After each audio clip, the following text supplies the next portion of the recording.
So to recap, the baby furniture items you actually need are a place for your baby to sleep, a place to set your baby in each room, some stuff to take care of your baby's everyday needs, stuff for travel, and some baby-proofing items. Hi, you're listening to Season 4 of the Baby Manual Podcast, the podcast that helps new parents all over the world navigate the everyday challenges that arise when you have a young baby. This season will help you decide which pregnancy, baby, and toddler items you actually need and which ones are a waste of time and money. I'm pulling on the knowledge of hundreds of thousands of new parents around the world, other pediatricians, doctor moms, the Academy of Pediatrics, breaking pediatrics news sites, all to give you the best information and recommendations that I can because I know how overwhelming it can be. I'm your host, a pediatrician, a mom, and an author, Dr. Carole Keim. Hello, welcome to this week's episode of the Baby Manual Podcast. Today we're going to be talking about what furniture you actually need to get and what big items before your baby is born. So first of all, we have a couple of different categories. I'm going to kind of generally categorize them as newborn sleep stuff and then furniture that you're going to use as a parent very often. And then some places to put the baby in every room and travel stuff. And then baby-proofing stuff at the very end, of course. So for newborn sleep stuff, we always think a crib first off, right? And most of the cribs nowadays are actually a 3-in-1. So the crib is up high when you first get it or first put it together, I guess. And then you can lower the mattress down so that it can become a crib when they get older, right? They can still use that same crib. And then you can remove the front part of the crib and there's a shorter guardrail that you can put on there and turn it into a toddler bed so that toddlers can climb in and out of that bed on their own safely. And then after that phase, typically the front and back parts of the crib become the headboard and footboard for a twin-size bed. So that's pretty standard nowadays for cribs to all have those features. The slats are all a very standard distance apart so that they're all safe for sleep. So you do need a crib, but here's the thing. Your baby's not going to be sleeping in it, probably for at least the first 6 to 12 months. Depending on recommendations, always look up the newest recommendations. But at the time of this recording, we say that the baby should be sleeping in the same room as parents, but in a different sleeping surface than the parents for the first 12 months of life. They're looking at making that a little bit earlier, somewhere in the 4 to 6 month range. They're talking about moving baby into a separate room, and moms and babies will sleep better when we do that. But as of right now, that's not the official recommendation yet. But anyways, you still don't need that crib for a very, very long time. So what you actually do need before your baby is born is a bassinet. So you will need a crib eventually, right? A bassinet is a smaller bed for your baby that is safe for them to sleep in. And I recommend one that goes in the bedroom. I really like the Halo brand of bassinets because they go over the bed. They have like an arm that goes over them, over that bed to hold the bassinet up higher so you can reach it really easily from bed and it doesn't take up a lot of space in the room. Some of the bassinets, even though they're much smaller than cribs, they actually do take up quite a lot of floor space and they can be hard to fit in. So I like this brand in particular. As a reminder, all of the links to my favorite ones of all of these things, or sometimes just to the general one if I don't have a favorite, are going to be in the show notes. And so you can always find those afterwards. All right, so for travel bassinets, I do recommend one of these as well. And we used it even if you're not planning on traveling. So we used it at home a lot when all of my babies were very first born. So these ones, the travel bassinets that I like best are the ones that fold up. They're kind of clamshell style. And when you unfold it, there's a hard edge around it so that like it's stiff. It holds the edges of it up so it's not going to collapse. And the bottom of it is just a flat and stiff sleep surface that is safe for babies to sleep on. It's something that you can put on top of a bed or you can put it on the floor. You can even use it like we would just put it on the couch when we were sitting on the couch next to it so that, baby couldn't fall off, of course, but it's just a nice little like sleeping surface for them to lay in when they're very little. And we used it also to change the baby. And so it became like our little changing table after he outgrew it for this last baby. So yeah, I definitely love having those travel bassinets. They're getting harder to find. The ones that I've seen lately have mesh that comes with them, like a mosquito netting, and those are not safe to put over babies while they're sleeping. So it's okay if you're directly observing your baby. Like the only time I would really use that is if you're camping and your baby falls asleep and they're very little, and you put them in the shade in this travel bassinet with the netting over it. Or if you're in a place that has, insects that carry diseases that could be getting to your baby and they need to be protected, then yeah, that's an option. But for the most part, you don't need and shouldn't put mesh over a baby's sleeping surface. It can be more dangerous. Along these same lines, you're going to need some sheets to go with these sleeping places. So when you're getting sheets for the crib or for the bassinet, you need to get ones that are made for that brand specifically, or that are the exact size. Now, cribs are pretty standard sizes, at least in the United States. And so you can just get a crib sheet and it's going to fit.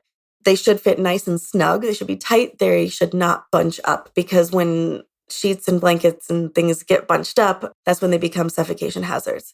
And sorry, I said blankets just there because we don't want blankets in the bed with the baby. So things that you should not get, apart from blankets, don't get any pillows. Babies cannot sleep with pillows until they are 2 years old, and they can't have blankets until they're at least 1 year old. You don't want any bumpers in the crib. So those bumpers are things that go around the edges on the inside. They don't make them anymore, but you might have seen them. They're just sort of it looks like a nice padded thing so that your baby won't bump up against the side. And along that same line, any mesh that lines the crib also should not be used. I get the idea, because you don't want your baby's arms and legs getting, caught through the slats or whatever, but it doesn't happen. The slats are all the right distance, and the safest way for them to sleep is with nothing in the crib or bassinet. You need a very tight fitting sheet that goes with it, over it, but no other sheets, blankets, nothing else. They're allowed to have a pacifier, and they can have a sleep sack or sleep suit on their body, but nothing else. All right. And you also don't want anything that hangs over the crib. So things like mobiles, or even, artwork on the walls, shelves, vinyl stickers for the walls. These are all things that could potentially fall into the baby's crib and could pose a suffocation hazard. So sorry, and you don't need anything that goes over the crib for your baby. If you do want any decorations or things like that in the room, just make sure they're not over the bed. You also don't need necessarily a white noise machine or blackout curtains. I have a lot of mixed feelings about these, but I would say try without them first. And if your baby's a terrible sleeper, or if your baby wakes up to every little thing, then you might consider getting one or both of those.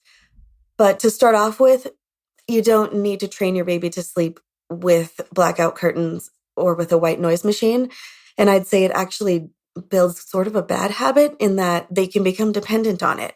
And then if you go to travel, or they go to grandparents' house, or they go for a sleepover when they get bigger, it's a lot harder for them to fall asleep.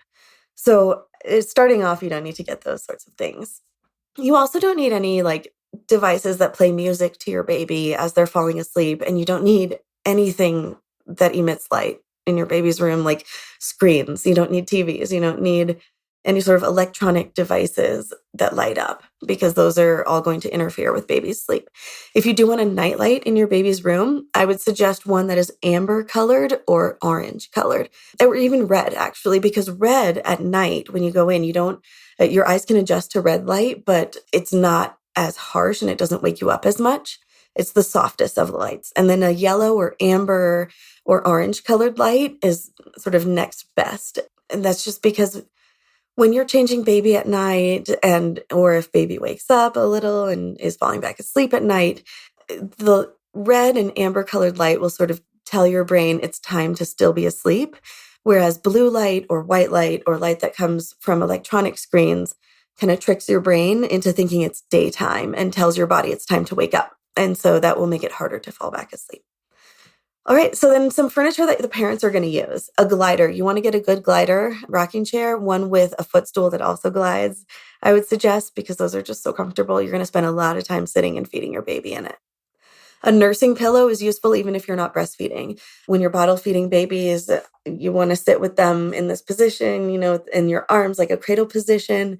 And when you're holding them, your shoulders go up and they get really tense over time. And so the best position to feed a baby is one where you're relaxed and your shoulders are back and low and your arms are as relaxed as possible. But you still want that baby to be, where you could see them looking at you right at arm's length. A breastfeeding pillow holds them in that nice position with your arm. It goes under your arm and it supports your arm as you hold your baby. and feed them. And so just really comfortable. It'll save your back. My two favorite brands are the Boppy, which is really just your basic C-shaped pillow. It goes around. You can kind of move it in any position. It's really easy to reposition and use. My Breast Friend pillow, that one is a little bit of a harder or stiffer foam inside. And so it holds your baby a little better. It's a flatter surface and it has a pocket on it, which is really useful. And it buckles around your waist. So if you need to like get up and, move a little bit, it kind of moves with you. So that's kind of nice to have. So yeah, those are my favorite two breastfeeding pillows of all the ones that I've tried. You should also get a baby monitor. There are basically two types of baby monitors. There are the video ones, which usually connect to a phone and you just pull it up on an app to watch your baby. And then there are those kind of passive listening, almost like walkie-talkie type of ones where just the sound comes through. And those can be always on if they're plugged in. So I actually would suggest both. If you can get the one that's like the sound one, just for listening for like when you're around the house, when baby's sleeping, and just so you are constantly listening to make sure, right when they wake up, right? And then the video one is good for when you want to check in on them and see what's happening. So like sometimes you'll hear them fussing or moving a little bit and you're like, oh, are they awake or are they just repositioning? And then you can look on the video monitor and check it. So yeah, I'd like to have both of those. Things that you don't necessarily need that I see a lot of parents getting, baby bathtubs are kind of useless. I feel like when they're really little, you could bathe them in the sink even. I mean, you really just need like a basin or a small thing of water, or you can hold them in the shower. You can climb into the shower or the bathtub with the baby and hold them in there and wash them. So the baby tubs where they kind of sit in, I don't find them as useful. I think that the ones that there are seats for the baby to sit in your bathtub, those are a little more helpful. So the ones that are kind of a reclined position that your baby can sit into, and it's like a mesh or a rubber for the water to go through it.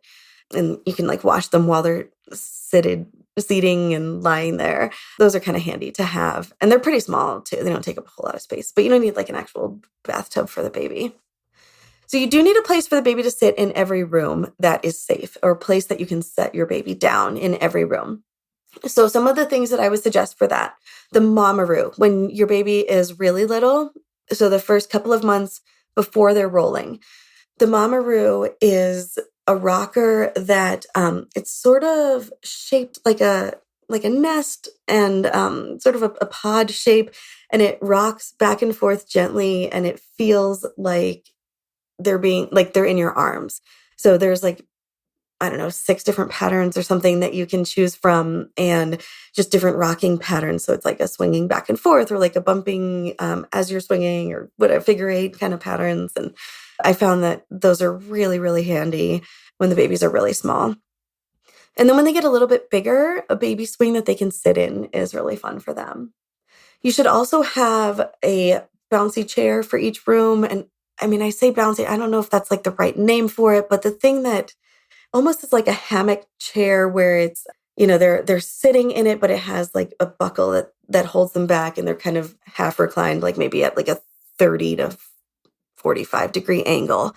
Those are really great when they're small and you just need a safe place to set them down for a short time while you're looking at them. So like while you're on the toilet, or while you are cooking something in the kitchen or eating something. Like just for a couple of minutes to put them in and watch them. These are not safe places for your baby to sleep. So if they fall asleep in it, you need to take them out and put them onto a safe sleeping surface. They're just a place to set your baby down safely while you're watching them and doing something else. An exerciser is really nice when your baby is able to sit up on their own. So when they're around 6 months old to 9 months old, they can start sitting in that exerciser and reach for all the little toys around them. It's like a little activity center for them. We would jokingly call it the baby office, and say, you're going to do some work in your office. Those are really great. The babies love those. A Johnny jump up is really fun when they're first learning to kick their legs. So that's also like around 6 months of age. When they get happy and excited, they do those happy kicks. You can put them in the Johnny jump up. It's like a thing that clips onto the door frame and has like a seat below it, and there's like a spring and a rope that like hold the seat. I don't know if I'm explaining that well, but the baby can get in that, and like when they kick their legs, they bounce up and down, and they just love that. So that's really fun. You don't need it. It's not necessary for baby development. You don't need to be strengthening your baby's legs like that. The exerciser, you don't necessarily need them. There's just other places to put your baby that it's fun for the baby to be in. The bumbo seat I really like for when babies are sitting with support. So like around 4 to 8 months of age, babies who need a little extra support to sit, the bumbo just kind of holds them in a nice position and helps them to sit upright. And some babies like to play in that position. Again, this is not like necessary for development or anything. It's not a milestone they have to hit. Like they can sit with support with your hands. You don't need to be like practicing sitting supported. And some child development specialists and pediatricians are a little against seats like this for babies because they do force them to sit in that position when they're not like able to yet on their own. So they're okay for like, playing in short periods of time or a place to set your baby, again, like while you are doing something that is right there where you can watch them, but you need to also be using your hands for yourself, like eating. You don't need to get any activity mats. So those things that, lay on the ground that have like the sort of arches over them and the toys hanging down, they take up a lot of space. They're basically useless. You could just use like a blanket and toys on the floor. You don't need those at all. You don't want those baby loungers that are round or U-shaped pillows. The ones that lay on the bed, they are called like a nest or a pod or things like that. If they are made out of pillows, they're a suffocation hazard and they should not be used at all. Like I wouldn't even have it in your house, like while you're watching the baby. I know it looks nice because it looks really comfortable and soft, and it is really soft, but because it's soft, it's dangerous for babies to be in.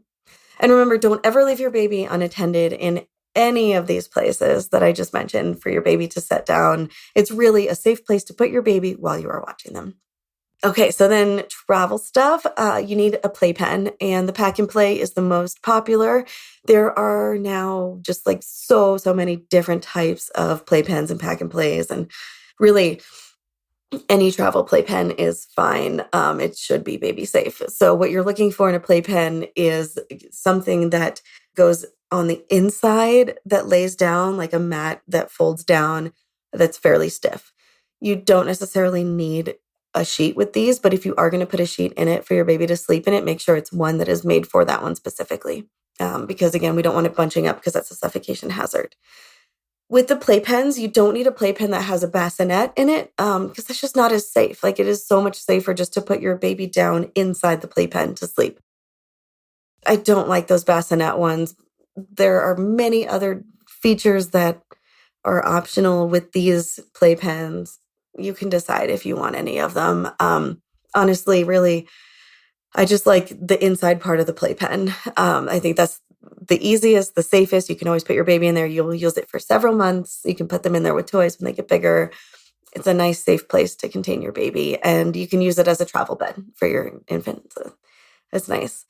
The portable seat with a tray for feeding, like a portable high chair. They have these ones that you can set it on the floor, or it has like buckles, and you can buckle it onto a chair. So you can use it at a restaurant or in a hotel or wherever you travel to, or you can just set it on the floor and have your baby. And so there's buckles that go around a chair, and then there's buckles that go around baby to hold them in there, and then a tray that clips on. These are great for feeding, for travel, and then also great for playing, even at home. You can set it on the floor, put your baby on it, and put some toys on the tray, and they can play with that. So that can be a fun, useful thing to have. Some muslin baby blankets are useful as a travel thing. You don't want to use baby blankets, you remember, for sleeping, but having a muslin blanket or like just a big baby blanket that you can use, you can throw it on the ground, like a picnic blanket, if you're in the park for the baby to sit on or lay on. You can put it over those changing stations in public bathrooms so that your baby's not laying directly on that changing station. You can use it for, covering like making shade for your baby when they're in their stroller, when you're outside. All kinds of uses. You can use it as a nursing cover. So muslin baby blankets are really useful for things that are not a blanket, if that makes sense. So yeah, I suggest getting a handful of those. You can also get a portable changing pad. Those, I feel like we used ours a lot, especially at the beginning. Also on top of those changing stations, if we didn't have a blanket or on the ground, if we needed to change baby or in the back of the car or over the car seat, it's just sort of a foldable waterproof surface, but it also holds diapers and wipes and cream and your cream spatula and whatever else you need in there to hand sanitizer. So it's like a couple of just like little pockets attached to it. So it's really just the essentials for changing, and those can be really handy. Also, we're going to want to probably get a baby carrier of some sort. So I would recommend getting a ring sling. They're very easy to use. It's a really good first baby carrier, and it's useful for a lot of different sizes of babies. Like as your baby grows, you can use the same ring sling the whole time. And then maybe also getting a clip carrier. The ones that have clips, they kind of go on like backpacks. They're pretty easy to put on. I like the ones that also clip around your waist and have like a chest or back clip. So like a secondary support clip on it. They can be kind of tricky to figure out, and they fit kind of like jeans. So I would say if you can, go to a secondhand shop or ask a friend who has a baby carrier and try a couple of different styles and brands and see one that fits your body before choosing one. With a ring sling, you don't have to do that. They're all the same and highly adjustable and comfortable on everybody and very easy. So again, my favorite.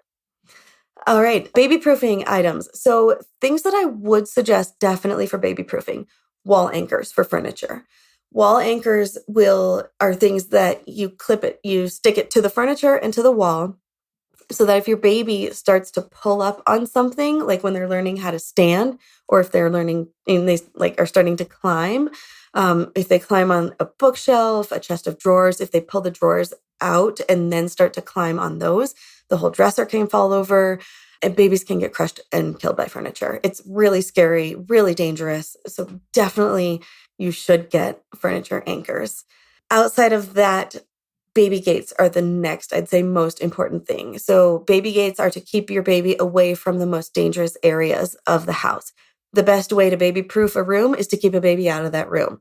So the best way to baby-proof the bathroom is to keep the door closed, really. And I'll get into that in a second. But if you have a baby gate in front of the stairs, they can't fall down the stairs, right? So gates in front of stairs, in front of any rooms that you don't want them getting in and out of, you can put them in the door frame even of those rooms. Or you can use them, you can put baby gates around a pool. So pools should always be gated. Pools are very, very dangerous for children. And the best way to childproof or baby-proof a pool is to put a gate around it that has a lock and that is always closed. Next thing I'm going to talk about is the outlet covers. Outlet covers are sometimes necessary these days. It's kind of funny. A lot of outlets nowadays are safety outlets where children can't stick anything in it. And the only way to plug anything into it is if both of the plugs are contacted at the same time. So babies aren't able to stick their fingers in or stick a single thing in, like a paper clip or something. However, that's not always the case. So if you have outlets in your house, it is a good idea to cover those. If there are any wires or cords, you want to keep those just hidden and tucked away, because babies will go right for them and start pulling on them and can get electrocuted, and they can chew through cords when they're teething. If they have any teeth and they chew into a cord, they can get shocked from that. So yes, outlet covers, I would suggest as sort of a next most important thing. Table covers for the corners of your coffee table, especially. That's right at head height, it seems like, for kids. And when toddlers start climbing on the couch and jumping and stuff, they love to hit their head on the table. So things that cover the corners will help prevent some major injuries. Now, other items outside of this, sort of take it or leave it, you might not need them. So cabinet locks, I have mixed feelings about. What I did instead of cabinet locks is I used the low down cabinets for baby related feeding items and plastic items. So like Tupperware stuff went in the bottom cabinets and shelves, and the plastic plates and cups and spoons and silicone stuff for the babies, anything. And then pots and pans that were the metal pots and pans, not anything that was glass. So basically anything that if the baby got it out, it would be safe. It'd be okay. I would say put in the low down cabinets, because I should have said this earlier, but nothing is ever fully childproofed, ever. If an adult can get into it, a child can get into it given enough time. So nothing is ever fully childproof. Okay, so cabinet locks help a little bit, but they're not going to keep your child from being poisoned unintentionally if the poisons are in there. They're not going to keep them from getting to something that is sharp or glass if it's in there. Okay, it's just going to give you a little extra time to catch them before they get something out. So the best way to baby-proof something is to keep it where they don't know it is, and they've never seen it, or out of sight or out of reach. All right, so cabinet locks, again, mixed feelings. Doorknob covers, where it's just harder to open the doorknob. These are good if your kid's a runner, but you don't know necessarily until it starts happening. So I would say like routinely, you don't necessarily need them. But if you have a kid that tends to open the door and run out of it, and usually those are older children. That's not like, babies. Like babies can't reach doorknobs. A typical doorknob is 3 feet off the ground. So it's pretty high up. Most toddlers can't reach doorknobs. But anyways, you may or may not want those. And then toilet seat locks. Mixed feelings about these. Sometimes you have an emergency and you need to get to the toilet. And I find that we found these more inconvenient than helpful. Again, just best way to baby-proof the bathroom is to close the door, because in addition to the toilets being dangerous, babies can also, and toddlers can get into the tub. They could turn on the hot water and get scald burns. They could drown. They could turn on the hot water in the sink. And then there are typically poisonous chemicals all over the bathroom, including things like shampoo and conditioner in the bathtub and soap, and then stuff that's under the sink. So I would say keep babies out of the bathroom. It's one of the most dangerous rooms in the house. And the best way to do that is to keep the door closed. You can also get a gate for in front of your bathroom and put that on the outside of the door frame and just keep it gated so your baby doesn't get in there if you want to keep the door open. All right, things you don't need in terms of baby proofing, definitely. And I don't know if you'd really call this baby proofing, but those like backpack things that they have with like a pillow that goes behind the baby's head for if they fall backwards, those are not necessary at all and probably dangerous, maybe a strangulation risk. So I would say don't get one of those. Your baby doesn't need it. All right, so those are all of the major furniture-related item things that you will need. Next week, we are going to be talking about things for mom while you're pregnant and after your baby is born. Take care and have a wonderful week. So to recap, the baby furniture items you actually need are a place for your baby to sleep, a place to set your baby in each room, some stuff to take care of your baby's everyday needs, stuff for travel, and some baby-proofing items. Thanks for listening. Remember, all of the links from this episode are in the show notes, and you can always go to my Linktree, which is linktr.ee/drkeim. If you know anybody who is pregnant or has a little baby, tell them about this show. Maybe they would like to listen to this podcast. They might find something helpful in here. And if you know any friends who are pregnant and want to get them something for their baby shower, I would definitely recommend my book, The Baby Manual. It's meant to be all-inclusive. Really, all the questions that arise in the first year of your baby's life are in that book. So Baby Manual is also linked in the show notes and on my Linktree. Have a wonderful day.